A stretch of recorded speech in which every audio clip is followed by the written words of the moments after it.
이사장님께서 나오셔서 진행해 주시면 될 것 같습니다.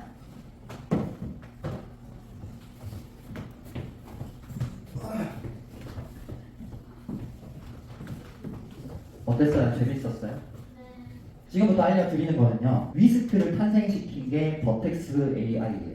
버텍스 AI가 뭐냐면 구글에서 개발자를 위한 플랫폼을 만들어 놓은 건데, 그러면 위스크랑 조금 전에 썼던 이미지 FX와의 차이점은 뭐냐면, 이미지 FX랑 위스크는 사용자들이 좋아요를 눌렀던지 아니면 사용자들이 많이 만들었던 이미지의 패턴이 학습이 돼 있어요. 근데 사실 위스크에서 이미지를 만들어 보면 그냥 한 줄 프롬프트 가지고는 분위기가 거의 다 똑같게 나와요. 그렇기 때문에 우리는 조금 전에 프롬프트를 조금 정교하게 만들었잖아요, 잼을 통해서. 그렇다 보니 좀 다채로운 이미지가 나오지만 한 줄만 넣었을 때는 여러분들이 아마 다 똑같은 이미지가 나올 수도 있어. 100%는 아니지만 90% 이상. 근데 이 버텍스는 그런 데이터가 학습이 되어 있지 않아요. 그래서 프롬프트를 정교하게 써야 내가 원하는 결과물을 얻을 수 있다라는 건데, 이걸 왜 제가 강조를 하냐면 이걸 통해서 내가 원하는 이미지를 만들어보는 연습을 하는 게 좋다라는 거예요. 그럼 이 연습을 어떻게 해야 되냐? 아까 여러분들 그 프롬프트 복사했던 창 한번 돌아가 볼까요? 제미나이에서 이미지 만들 때 프롬프트 복사했죠? 그 창의 위아래에 보면은 무슨 내용이 있어요? 그 프롬프트를 만든 의도가 있을 거고요. 그 밑에는 어떤 용어에 대한 해설 같은 것들이 있을 거예요. 맞나요? 뭐 예를 들어 초광각 렌즈, 뭐 캐논, 뭐 F100 이런 처음 본 용어들이 있을 거예요. 그러면 우리는 사진작가가, 영상작가가 아니기 때문에 그런 미디어적인 용어를 모르잖아요. 근데 내가 프롬프트만 뽑았을 게 아니라 그 의도랑 해설 같은 것들을 쭉 보면서 이 의도가 사진에 이렇게 반영이 됐구나 라는 거를 위스크나 버텍스를 통해서 학습을 하시고 나면 나중에는 크레딧 소비가 엄청 작아지겠죠. 그래서 원하는 사진이 나올 때까지 만들다 보니까 2번 생성, 3번 생성을 해야 되는데 그 프롬프트만 정교하게 쓰면 크레딧 3개, 5개, 10개 나갈 게 1개, 2개, 3개로 줄어든다라는 겁니다. 이해되셨죠? 그래서 요거를 좀 추천을 드릴 건데요. 이 식판 어디서 많이 보던 식판인가요? 처음 보는 나도. 나 이 식판 처음 본다. 이거 다 보셨죠? 우리 학교에 있는 학생 식당의 식판이죠. 여기 지금 국물이 해장국 같은 게 좀 들어있는 것 같아요. 여기다가 제가 이 갈비탕 메뉴로 바꿔달라고 했어요. 그러니까 갈비가 지금 얹혀진 모습을 볼 수가 있습니다. 이거 제가 왜 보여드리냐면 이미지가 예쁘지않아요. 근데 예를 들면 여러분들이 창업을 했든 회사를 갔든 어떤 똑같은 배경에다가 신메뉴를 넣어보고 싶은 거야. 이게 과연 이 포스트가 이 분위기에 잘 어울리나, 또는 이 메뉴에 이 그릇 도자기 색깔이 잘 어울리나, 아니면 이 플레이팅이 잘 어울리나 등등을 우리가 이런 기능들을 통해서 사전에 체험을 해볼 수가 있겠죠. 자, 그리고 상차림을 내가 만약에 보고 싶은 거야. 그러면 이 항아리에다가 여기에 있는 가스버너를 한번 그려보죠. 그래서 색감을 보는 거예요. 노란색이 갈색이 잘 어울리네. 안 어울려. 그러면 가스버너를 파란색으로 바꿔줘. 이런 식으로 해서 색감 차이를 우리가 직접 해볼 수 있다는 거. 원래 같으면 어떻게 해야 돼요? 식자재마트 가거나 쿠팡에서 이 색깔 저 색깔 주문해가지고 직접 나와보고 테스트를 해야 되잖아. 그러니까 시간도 비용도 낭비가 되는데, 이제는 AI를 통해서 이걸 사전에 우리가 테스트해볼 수 있는 환경이 조성이 됐다라는 겁니다. 그리고 또 한 가지 더, 이런 배경이죠. 배경. 이게 저작권이 있다 보니까 이제 요거는 저희 회원님의 가게인데, 요 배경에다가 이 갈비탕을 먹는 모습을 그려달라고 했더니 요렇게 상차림을 만들어줘요. 그러면 이 상차림도 우리가 미리 테스트를 한번 돌려볼 수 있겠죠. 어떤 반찬이 들어갔을 때 어떤 위치에 있으면 좋을 것 같다 라는 것도 우리가 미리 볼 수 있을 거고요. 그 다음에 이거를 제가 단순히 그냥 프롬프트 생성기 안 쓰고 넣었습니다. 20대 초반 남자 학생이 갈비탕 먹고 상상하면서 아쉬워하지만 그래도 맛있게 먹고 일어난다. 요거를 넣었더니 아까 그 이미지를 요렇게 만들어줍니다.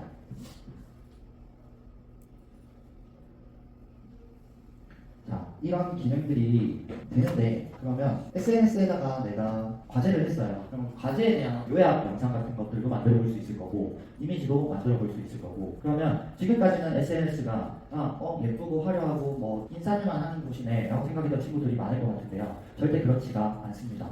예를 들면 저 같은 경우는 한 5년 전에 제가 누군가 사람을 뽑을 때요, 이력서가 들어오면 그 친구들 이름, 지역, 학력, 이메일 등을 구글이나 페이스북에 검색을 해서 봐요. 실제로. 왜 볼까요? 그 사람의 사생활이 궁금해서? 아니에요. 이 사람의 문장력을 보는 거고, 그 사람의 사진 찍는 기술을 보는 거고, 그 사람은 어떤 생각을 가지고 있는지 이런 것들을 보기 위함이에요. 그 말은 여러분들이 기업을 받은 거래처를 뚫든 아니면 내가 장사를 해서 거래처를 이용해야 되든 그런 부분들이 있고 없고의 차이점이 신뢰도 부분에서 굉장히 차이가 많이 날 거다라는 거고요. 이거는 근데 지금까지였어. 지금까지. 근데 앞으로는 어떤 시대가 오느냐, 검색의 시대가 아니잖아. 지금은 AI에 물어보면 AI가 정형화해 준댔죠. 근데 AI는 뭘 한다 했어요? 사람들이 좋아하거나 사람들이 많이 본 데이터를 학습한다라고 했죠. 그죠? 더하기 다양한 주제 중에서 또는 주장 중에서 많은 주장이 있는 것들을 신빙성 있다라고 판단을 하게 돼요.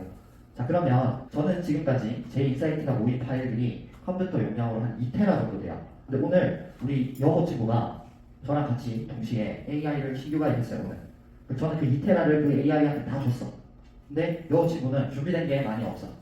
그리고 똑같은 질문을 딱 던질 거야. 질문은 이거예요. 식품생명공학과에서 미래 직업 비전은 어떤 게 있을까? 라고 넣었어요. 그러면은 여호 학생께 좋을까요? 제게 좋을까요? 제게 좋을까요? 아니에요. 그건 여호 학생께 더 좋아요. 왜냐면 제 2테라바이트 중에서는 식품생명공학이라는 단어가 없기 때문이에요. 근데 여호 학생은 어느 정도 있을 거잖아. 그죠? 그러면 더 많은 단어를 가지고 AI가 추론을 하기 때문에 더 정확하거나 더 깊은 인사이트를 도출을 할 수 있는데 내 파일 그건 없을 거야. 근데 반대로 물어볼게요. 내가 식품생명공학과를 졸업하고 창업을 할 건데 한 2028년도쯤 되면 대한민국에서 어떤 마케팅 시스템이 이루어질까? 라는 질문을 던졌어요. 그럼 당연히 제게 뛰어나겠죠. 그 말을 다시 순화를 시키자면요. 여러분들의 지식을 지금은 개인화시키고 데이터를 정형화시켜 두셔야 됩니다. 이걸 다시 얘기를 하면 한 20년 전으로 돌아갈게요. 20년 전에는요. 스마트폰이 없었어요. 휴대폰에 그때 36화음 해가지고 띠로리로리 막 이런 벨소리가 나오고 있었거든요. 근데 그때는 회사에서 사람을 뽑거나 영업 부서에서 사람을 뽑을 때 어떤 걸 평가했는지 아세요? 당신 전화번호부에 사람이 몇 명 있습니까? 그리고 그 사람들에게 영업할 수 있는 확률은 몇 %입니까? 이런 거를 물어봤던 시절이 있었어요. 실제 그럼 이걸 AI 시대에 대입을 해보자는 거예요. 면접을 보러 갔어. 자, 여호 학생이랑 저랑 같이 면접을 보러 갔는데 자, 두 분 다 AI를 펴주세요 라고 얘기를 한 거예요. AI를 폈네. 자, 주제는 이겁니다. 이 주제를 입력하십시오. 입력을 했네. AI의 답변 결과가 같아요, 틀려요? 달라요. 맞죠? 달라요. 그러면 회사 입장에서는 누굴 뽑고 싶겠어요? 답변이 평범하지 않은 사람을 뽑는다라는 거예요. 그럼 그 평범하지 않는 답변을 내려면 지금부터 내 인사이트, 내 기록, 내 과제 등등등등등을 많이 쌓아두셔야 돼요. 근데 이게 내 전공과 관련 없는 거라고 할지언정 그조차도 우리는 모아둬야 돼요. 그건 왜 그러냐면 자, 여러분들이 혹시 필름 카메라 써본 적 있으신 분? 없으시죠? 있어요. 그러니까 사진 쪽을 관심이 좀 있는 친구죠. 맞죠? 필름 카메라를 써본 적이 없을 거예요. 근데 20년 전에는요. 디지털 카메라가 한 대에 막 100몇십만 원 했어요. 근데 그 당시 100몇십만 원이면 지금 얼마냐면 한 3,400만 원 봐야 돼요. 디카 하나에. 근데 그 디카 시장이 막 엄청 발빠르게 커지면서 필름 시장이 없어졌거든요. 근데 그러다가 스마트폰이 나오니까 카메라 회사가 다 망해버린 거예요. 근데 옛날에는 PC방보다 편의점보다 사진관이 더 많았어요. 진짜 길 걸어서 한블럭 내려가면 사진관 한 개씩 있었어. 엄마 아빠한테 나중에 물어봐요. 가서 진짜냐. 근데 그 사진관이 다 없어진 거야. 또 없어지더니 뭘로 바뀌었어? PC방으로 바뀌었어요. 다. 근데 PC방도 지금 많이 없어졌죠. PC가 너무 보편화되고 많이 보급이 되다 보니까. 자, 그러고 나오고 또 뭐가 나왔어? 프린터 카페 이런 게 나오기 시작을 했죠. 인쇄를 해야 돼. 근데 이 얘기를 왜 꺼내냐면요. 그래픽카드가 뭔지 모른다. 그래픽카드가 뭔지 나는 모른다. 다 아시죠? 그래픽카드 사이즈가 얼마나 거 살려면 가로 길이가 한 15에서 20cm 정도 그리고 폭이 한 5에서 10cm 정도 되는 사이즈죠. 이건 휴대폰에 넣을 수가 없겠죠. 그 말은 개인 AI를 휴대폰에 넣을 수 없는 상황이라는 건데 지난달에 구글에서 반도체 하나를 만들었어요. 지금 휴대폰에 들어가는 CPU만한 사이즈의 반도체. 그리고 오늘 여러분들이 쓰신 제미나이는 그 반도체를 통해서 학습이 된 모델이에요. 뭘 의미하냐면요. 구글, 메타들이 추구하는 디바이스가 있습니다. 요거죠, 환경. 뉴스 보신 적 있어요? 스마트 글래스가 있는데 여기에 반도체가 들어갈 수 있어요. 작은 칩은 들어갈 수 있겠지만 반도체는 사실 들어가기 지금의 기술로는 힘들어요. 그러면 우리가 예상해 볼 수 있는 건 애플 워치 차고 있다. 갤럭시 워치 차고 있다. 애플 워치 차고 있다. 워치 안으로 뭐가 들어가냐? 개인 AI 모델이 들어갈 확률이 나는 100%라고 봐요. 왜 그러냐면 앞으로는 지식의 시대가 아니라 지혜의 시대라고 저는 표현을 하거든요. 우리의 경험들이 내 디바이스에 들어가지고 이 디바이스에 있는 내 경험과 클라우드에 있는 범용 데이터들이 조합이 돼서 나에게 최적화된 우리 아이언맨 맞죠? 아이언맨처럼 생활하는 시대가 진짜 머지않았어요. 그래서 내 정보를 많이 학습을 해놓아야 되고 그 정보들을 많이 정형화를 해 두셔야 된다라는 거고요. 자, 지금 영상 두 가지를 보여드릴 건데 이 영상이 지금 1분짜리인데요. 이걸 만약에 AI가 아니라 사람이 실제로 프로그램을 통해서 이제 3D화하고 애니메이션을 넣고 영상을 만들었다라고 하면은 돈이 얼마나 들어갈 것 같아요? 몇 백? 좋습니다. 최소 10억이 들어갈 거예요. 그래서 영화 한 편 보면 왜 영화 광고할 때 제작비 뭐 8천억, 4천억 이야기 하잖아요. 그건 거짓말이 아니에요. 왜 그러냐면 이런 로봇 모형이라든지 이런 것들을 그냥 컴퓨터 그래픽으로 만들어낼 수 있는 게 있었고 그렇지 못한 게 있었어요. 예를 들면 파란 색깔 아기 로봇이나 저런 로봇 있죠. 저런 것들은 다 모검이라 해서 모형을 만들어가지고 촬영을 하게 된단 말이에요. 그러면 모형을 만드는 사람의 인건비가 들어가겠죠. 그리고 그 모형이 움직이게 해주는 엔지니어들이 또 필요하겠죠. 이걸 또 영상이 실제 영상처럼 만들어주는 영상 기술자가 필요하겠죠. 이거를 컴퓨터 그래픽으로 처리해주는 소프트웨어 개발자가 또 필요하겠죠. 이걸 총체 감독해주는 아트 디렉터가 또 필요하겠죠. 들어가야 될 게 너무 많은 거예요. 근데 이제는 어떻게 됐어요? AI한테 이거 만들어줘. 그려줘. 확인하고 이거 좀 수정. 지금 말해드릴 버텍스 AI를 가지고 만든 겁니다. 버텍스 AI가 300 크레딧을 주거든요. 300 크레딧 얼마죠? 지금 환율로 따지면 44만 원 정도 될 것 같아요. 자, 혹시 지금 체크카드 실물로 들고 있어요? 너호 학생. 자, 오늘 실습을 빠르게 도와주실 건데 이게 왜 그러냐면 한 명 한 명 다 하려면 우리 시간이 좀 부족하니까 여호 학생을 통해서 같이 한번 해보고요. 시간이 늦어서 못 따라왔다 하는 친구들은 나중에 도와줄 거죠. 찾아오시면 됩니다. 따라하시는 사람은 따라 한번 해보고 못할 것 같아요. 그러면 나중에 한번 해봐요. 40만 원 받는 거니까 따라서 영상도 만들어보고 그 안에서 이미지 생성해보고 이런 거 연습하면 좋아요. 40만 원이 그냥 뚝딱 우리가 주는 게 아니잖아. 근데 이거는 돈이 나가지 않아요. 체크카드는 자기 주민등록처럼 증명하려고 하는 거지 걱정 안 해도 되는데 그거는 또 방법이 이사장님이 알려주실 거예요. 본인 아이디를 로그인해주세요. 자, 구글에 들어가서 우리는 다 로그인돼 있죠. 네, 아까 체험판 계정에서 받은 300달러가 없어지고 일반 계정으로 전환이 되면 카드에서 결제가 돼요. 그러니까 요거 꼭 주의하셔야 되고 크레딧이 다 사용이 되고 나면은 팝업이 뜰 거예요. 일반 계정으로 전환하시겠습니까? 하면은 아니요 하고 쓰고 나면 지우는 거. 지우면 또 만들 수 있어요. 그 다음에 세컨 아이디를 만들었다. 이해하셨죠? 본 아이디는 쓰면은 지울 수는 없으니까 그냥 버튼 절대 누르지 마시고 그 뒤에 만들어진 아이디들은 크레딧 다 썼다. 그러면 탈퇴. 또 다른 아이디 좀 쓰다가 시간 좀 지나면 다시 내 아이디 하나 더 만들어서 쓰는 방식으로 하시면 될 것 같아요. 자, 그 다음에 버텍스 AI 스튜디오라는 게 있을 거예요. 동의 및 계속. 그 다음에 다음 하나씩 눌러주세요. 처음 하는 거니까 튜토리얼 가이드가 따라 나오는 거고 왼쪽 메뉴에 미디어 생성이라고 있습니다. 눌러주시고요. 그 다음에 이미지를 만들 때는 나노 바나나가 있고 이미젠이 있어요. 그러면 나노 바나나는 어떤 기능이냐면 이미지를 레퍼런스를 첨부해 줄 수가 있어요. 아까 위스크에서 했던 것처럼. 근데 이미지는 이미지에 대한 첨부는 안 됩니다. 완전 새롭게 생성하는 방법밖에는 안 된다. 그래서 일단 나노 바나나 한번 눌러볼까요? 자, 그리고 밑에 채팅창에 아무거나 적어봐요. 그려보고 싶은 거.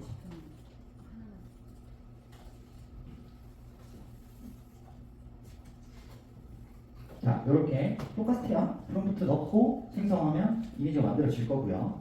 만들어졌죠?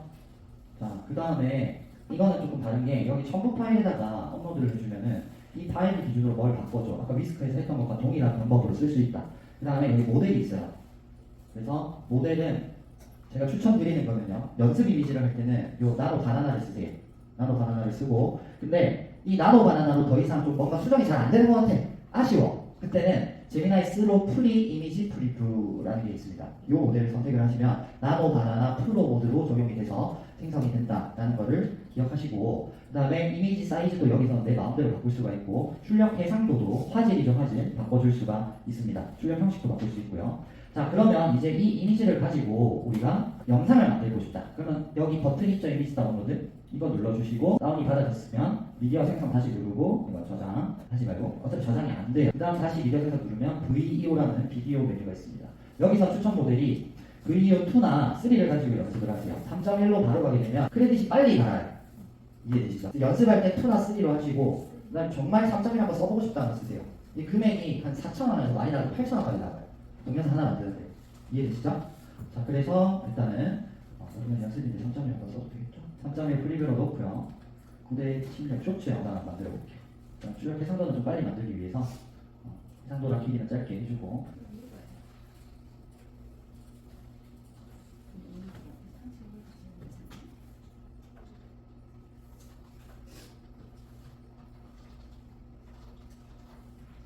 네, 이렇게 했으면 여기는요 나레이션을 넣어줄 수가 있어요. 어떻게 넣냐면 쌍따옴표 넣어주시고 맛있는 소리로 함께 해요. 네, 이런 식으로 하시면 됩니다. 쌍따옴표 안에 들어갔으면 하는 나레이션 넣고 나레이션 넣어줘 라고 하고요. 그냥 똑같이 전송 누르면 됩니다. 그럼 이게 시간이 조금 걸리니까 여기까지 보여주도록 하고 우리 도움을 주신 여호 학생께 박수 한번 부탁드릴게요. 도와줄 거죠? 잘 모르겠다 하면 여기 찾아가요. 자, 여러분 제가 1교시 때 아까 그록이랑 제미나이랑 대화해가지고 여러분들 진로에 대한 거 있죠. 그거를 문서화를 해가지고 지금 여기는 노트북 LM이라는 사이트예요.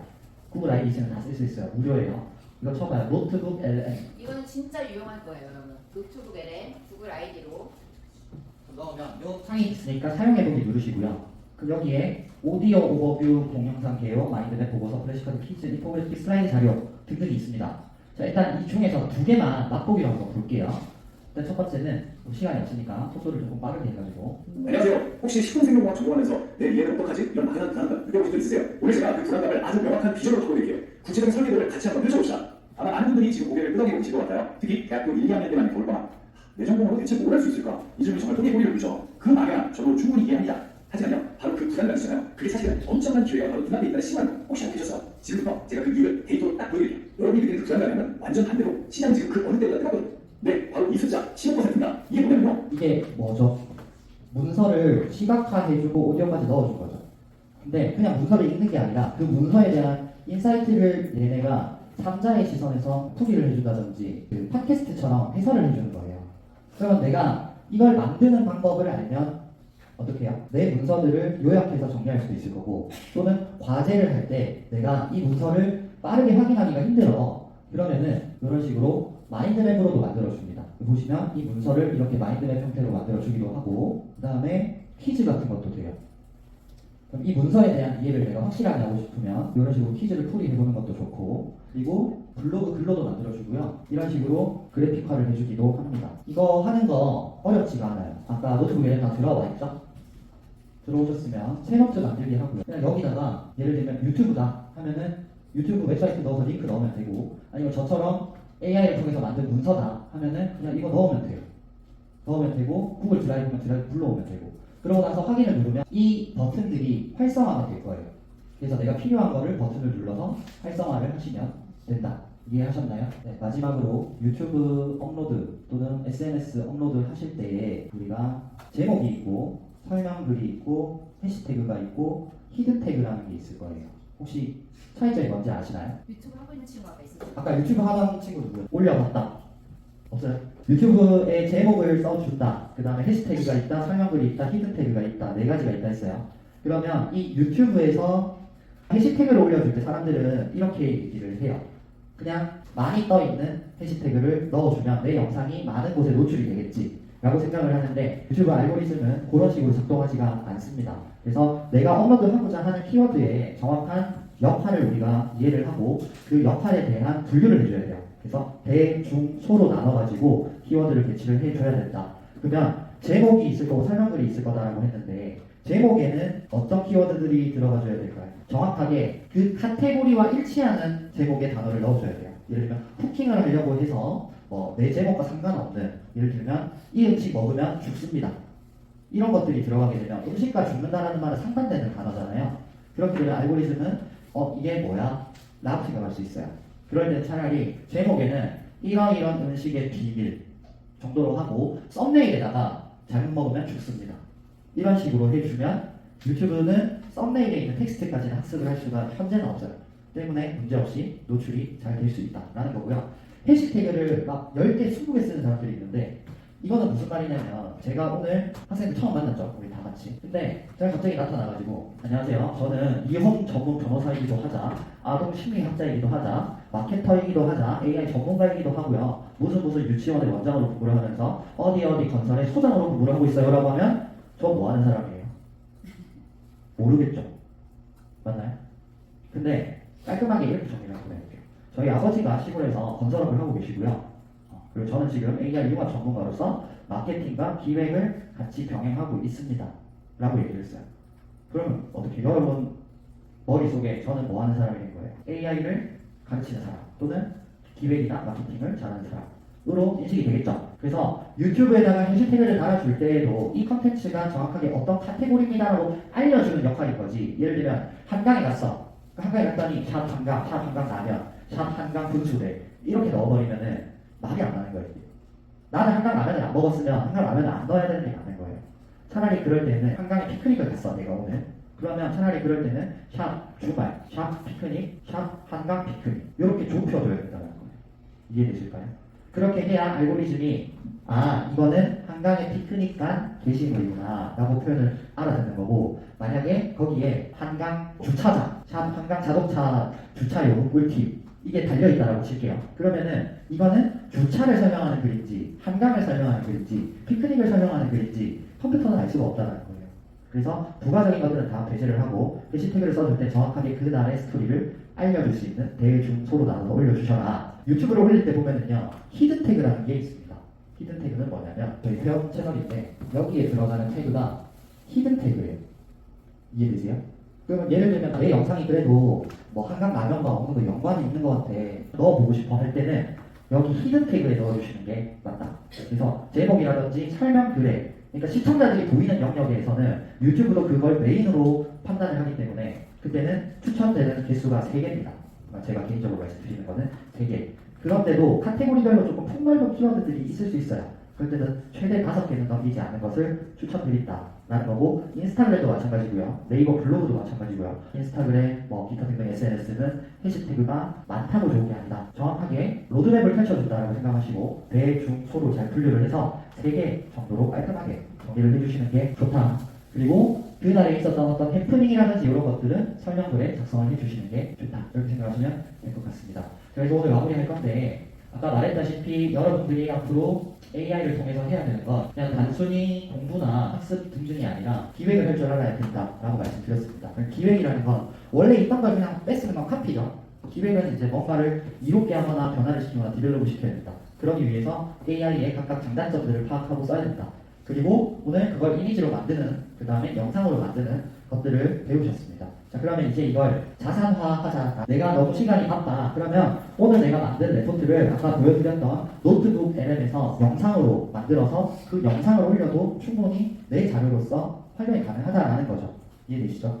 그래서 하나하나를 내가 그냥 넘기고 아니면 그냥 제출했으니 끝 이렇게 생각하지 마시고, 그런 인사이트들을 조금씩 공개 안 해도 되니까 비공개라도 내 채널에 올려놓자. 혹시 알아요? 진짜 3년 뒤에 제 말처럼 되면 여러분 나한테 고맙지 않겠어요? 남들은 이제 막 자료 모은다고 부랴부랴 하고 있는데 여러분들 컴퓨터에 최소한 500기가 내 자료가 있는 거야. 그러면 그때는 어때요? 그 자체가 포트폴리오가 될 수 있는 거예요. 왜냐? AI 학습이 바로 되니까. 그렇겠죠? 그래서 SNS를 해라, 인플루언서가 되라 이 말이 아니라 크리에이터가 되라 라는 말입니다. 그래서 SNS, 유튜브를 꼭 하셨으면 좋겠다. 공개는 안 해도 된다. 비공개라도 하셔라. 근데 컨텐츠 만드는 건 내가 흥미가 있다 하면 아까처럼 이미지도 직접, 영상도 직접, 또 촬영하는 친구들도 있어요.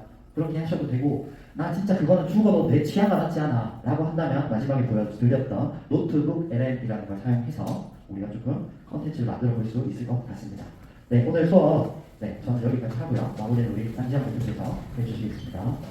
여러분 잠시만요. 너무 늦었죠? 우리가 사실은 2학년, 3학년은 좀 더 빨리 끝냈는데 1학년들 하다 보니까 더 자세히 알려주고 싶어가지고 조금 시간이 길어졌고, 자, 여기에 QR 좀 클릭해 주시고요. 그 메일로 여러분들한테 아까 프로젝트 만드는 챗봇 잼스를 다시 보낼 거예요. 그러면 그거를 오늘 우리 시네마틱 아트 디렉팅 한 것처럼 자기 그 제미나이에서 쓸 수 있어요. 그러니까는 거기 들어가서 쓰면서 그거를 프롬프트를 다양하게 만들어보고 잼도 많이 만들어보세요. 내가 원하는 역할과 페르소나와 목표를 정한 잼을 많이 만들어서 그걸 여러분들이 과제를 하거나 글을 쓰거나 아니면 나중에 이미지를 만들거나 아니면 어떤 기획안을 만들거나 서로 프로젝트를 하거나 할 때 좀 변형하기도 하고 응용하기도 하면서 써봤으면 좋겠어요. 네, 오늘 긴 시간 너무 고생 많았고 잘 돌아가셔서 점심 맛있게 드세요.